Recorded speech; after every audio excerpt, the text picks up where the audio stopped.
Hi, my name is Liz Diernellis. I am finishing my 13th year as a K-12 educator. I am moving to Philly in August to enroll in a master's in journalism program at Temple. I cannot in any way speak to what it feels like to be following the news right now. If you are from Philly, I am from the DC suburbs, but I absolutely can tell you what it feels like to be a K-12 teacher and be following the news right now.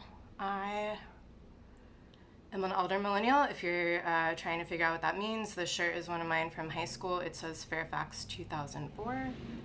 I remember Columbine. I remember it because that is when I learned what a school shooting was, and that is when school started to feel different. And right now, my students, they've never had that moment. School has always felt like a potential battleground, always.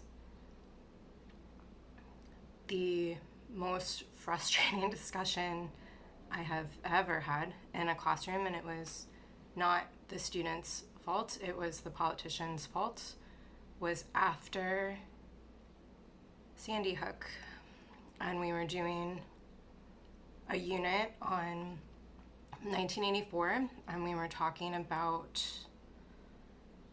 all the things you talk about when you teach 1984. We were talking about doublethink, we were talking about propaganda, we were talking about truth. And Sandy Hook came up, and we were talking about conspiracies and how people react to events like that and how politicians react to events like that. And a student said, well, of course, gun laws became stricter after Sandy Hook. And I had to be the person in the room to say, it's actually the exact opposite of reality. That is the exact opposite of what happened. And now,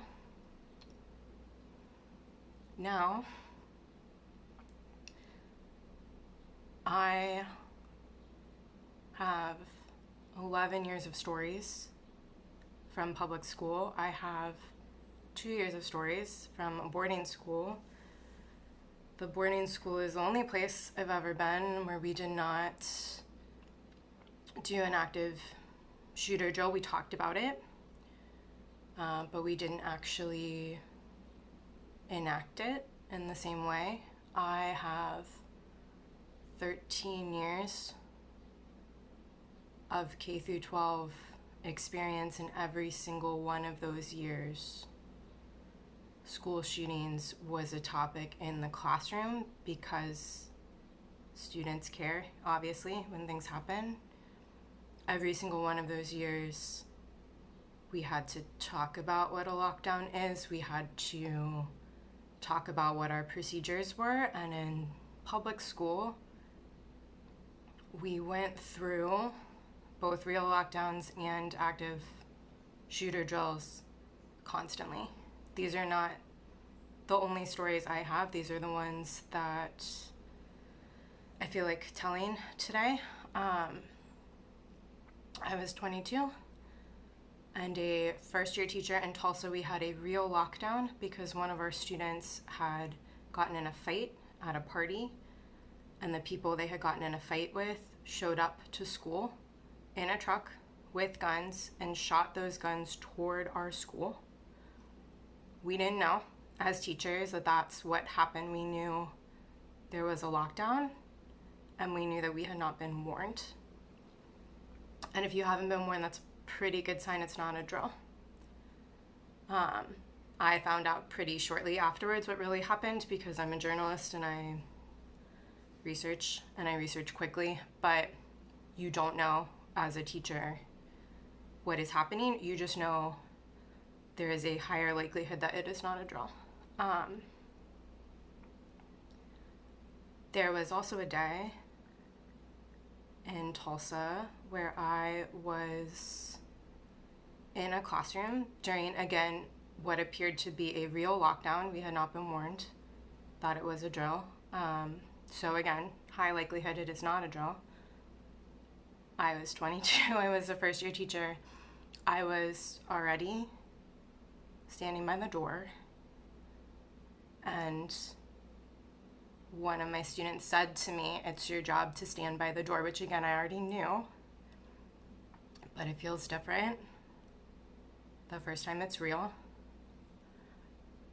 And I missed the moment where one of my students got bored because it had been a very long lockdown and went into one of our cabinets and started banging on the door of the cabinet. And I was 95% certain that the banging was coming from inside the room and not the hallway. But I missed the moment he went into the cabinet because I was distracted, because I was standing at the door trying to figure out if I had access to a weapon. And to be honest, I missed the moment that he came out of the cabinet. But had I seen that out of the corner of my eye, and had I been holding a gun, best case scenario is I would have shot myself in the foot. That's best case scenario. It is not in any way okay to be talking about arming teachers with guns.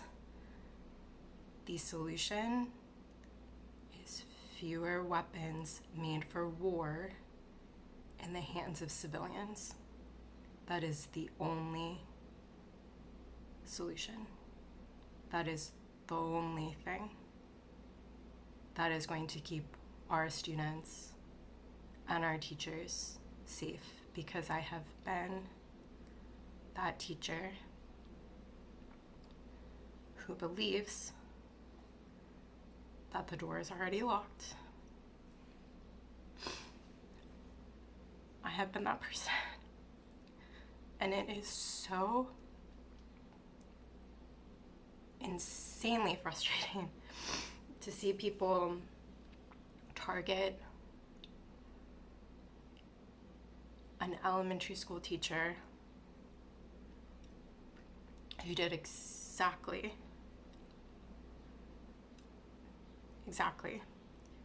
what they are trained to do. It is wrong. It is wrong and disgusting, frankly, that we are still circulating conspiracy theories about teacher behavior, that we are still circulating conspiracy theories targeted towards parents who have lost children, that we are still circulating conspiracy theories that target students who have lost classmates. It is wrong. And anyone, politician or not, who tells you the solution to the problem is to put guns in the hands of teachers does not understand what a school is. A school is a warm, welcoming, safe place. It cannot be a warm, welcoming, safe place if we turn it into a prison. So I hope, whatever party you are, I am a nonpartisan, unaffiliated voter. I have been a nonpartisan, unaffiliated voter my entire adult life since I registered to vote at 18, because I am a political journalist and because I don't actually believe in the two-party system. I don't think it's effective, but that is the system that we have. And my role in it, I feel, is to register to vote. I register nonpartisan, unaffiliated. I consider myself an independent voter. I respect independent voters. I do not care how you are registered, but register to vote. And think about what that vote means for our students and for our teachers, because this year, every year, it really matters.